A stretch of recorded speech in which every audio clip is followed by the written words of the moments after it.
மாண்புமிகு பேரவைத் தலைவர் அவர்களே, தற்போது இந்த ஆண்டிற்கான முதல் கூட்டத்தொடரின் தொடக்கமாக சட்டமன்ற பேரவை மரபுகளின்படி மாண்புமிகு ஆளுநர் அவர்களின் உரை நிகழ்ந்துள்ளது. மாண்புமிகு ஆளுநர் அவர்கள் தனது உரையினை வாசித்த பின்னர் பேரவைத் தலைவராகிய தாங்களும் அரசு தயாரித்த உரையின் தமிழாக்கத்தினை அவையில் வாசித்தீர்கள்.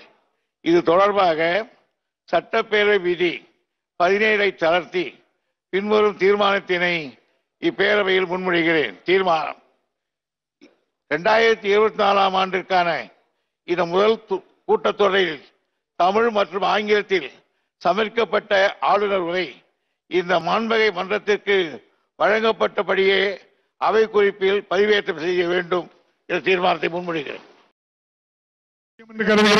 மறுப்போரே இல்லை என்று கருதுகிறேன். மறுப்போரே இல்லை. தீர்மானம் ஒரு மனதாக நிறைவேறியது.